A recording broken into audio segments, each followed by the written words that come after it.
Hey guys, Duke Delate here for the Intimacy Liberation Army. I wanted to talk a little bit today about abundance. I was talking to one of my clients. He's part of the accountability program, and he was talking about I don't want to let this one go because I don't know when I'm going to find the next one, and even though she's a little crazy and she doesn't really match me and I want to go with her for a long time, I don't want to let her go because I don't have abundance. And I'm like, what are you talking about?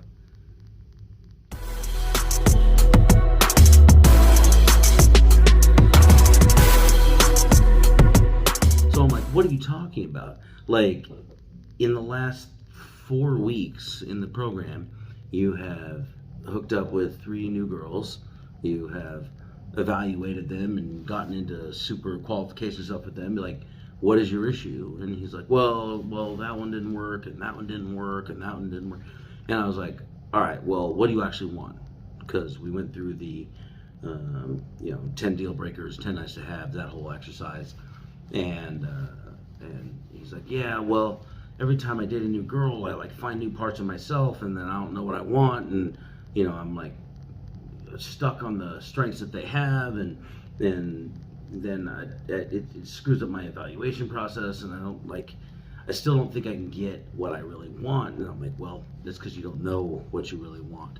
So I want to help you with your feeling of abundance by getting an accurate perception of what you're able to tolerate, what you're able to get, and what those individual qualities of the women that you're talking to are. He's like, okay, so how do I do this? So I made this little worksheet. You can get it in the link below. And I said, look, I want you to fill this out kind of like you were evaluating a business, right? So there's this tool that we use in the corporate world called SWOT analysis, SWOT. And what you can do is you sort of commoditize the partners that you have in your life or the people that you're interested in, and then rate their strengths or weaknesses against each other. And in that evaluation, you can sort of see what you're willing to put up with, what you want, what you're not willing to put up with anymore, and how to move things forward. He's like, that sounds great. So I made this little worksheet. Like I said, you can get in the link below. And it's pretty simple. So you take your strengths, you take the worksheet, and you put the girl's name or the partner's name on it, and then underneath the strengths you list all the positive strengths that they have. Like, why are you interested in her? She's hot. She makes you look good around people. She is intelligent. She can have conversations with you. She motivates you. She speaks your love language. She touches you when you need it, or she says words of affirmation when you need it. Whatever it is, the strengths that she has, the things that attract you to her, write it down in the strengths column. And then in the weaknesses column, you write down all the things that make you weaker, that pull emotional energy out of you. Like, she fights a lot, or she does erratic stuff in order to get your attention, or whatever it is. In this guy's case, she would like throw a big tantrum every time he did something she didn't want, instead of communicating, because she had kind of a fear of abandonment. So she would just give him a hard time every time she felt like she wasn't being attended to. So you write that in the weaknesses column. The third column is the opportunities column. It's things you see into the future with kind of what you understand about her or your projected partner in the moment. You look into the future and you're like, okay, what are the opportunities I'm going to have in the future if I stay in this relationship, or if I stay in this relationship for how it is? And you write down all of the things that are possible and things that you could work towards, right? And then in the fourth column, that's the threats column. And what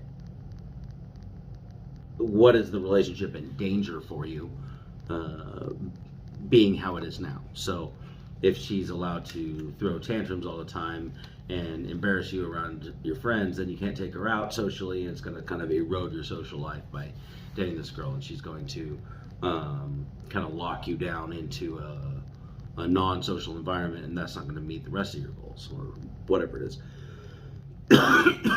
So then you take all of those things, and now you have a clear picture of who she is, what attracts you to her, what are the detractors, what are the weaknesses, what are the possibilities of stuff that you're going to get in the future with her, and then what are the negative things that you're going to get in the future with her. And that's the SWOT analysis. And then what you do is you take that sheet, you move to the side, and then you do it on another partner, and you do it on another partner, and you do it on another partner.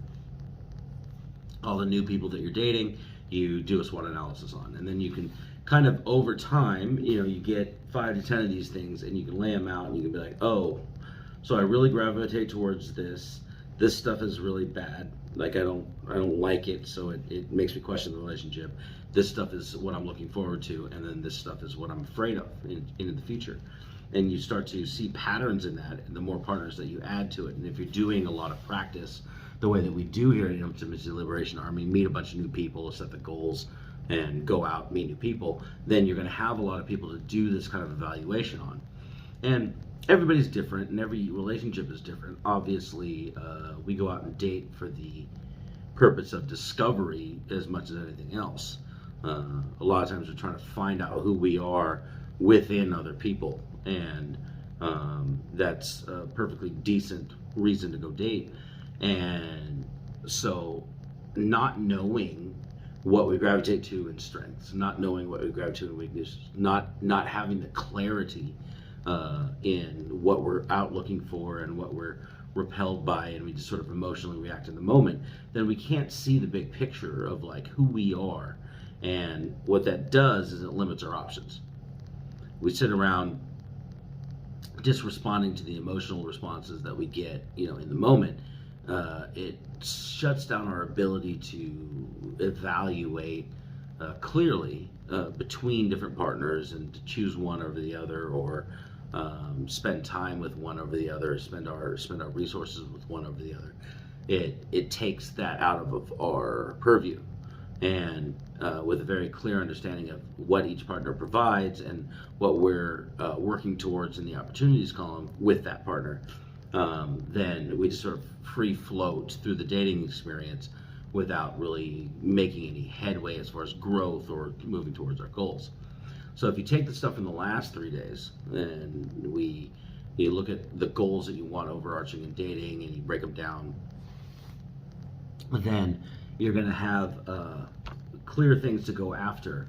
And if you start evaluating the partners that you're getting in your meet and greet type stuff, then you'll be able to kind of match the opportunities column for those partners against your goal sets and to see if they're really viable as partners. And by doing that, you'll begin to have the abundance that you're looking for. You won't be afraid of losing a partner who has like less stats than the other one, because you'll know that they don't meet your standards and they don't meet your boundaries. And over time, give it a month and meet and go on 10 dates in that month or whatever. Over time, you're going to see that you'll have a clearer perspective of the partners you're looking for and what to evaluate when you're on those dates, and you won't have the abundance mentality kind of shaken by the emotional positivity that's coming up in the relationship at the time. So use the worksheet, check the link below for it, and let me know what you think in the comments. I'll see you guys tomorrow on the Intimacy Liberation channel, and until then, stay awesome.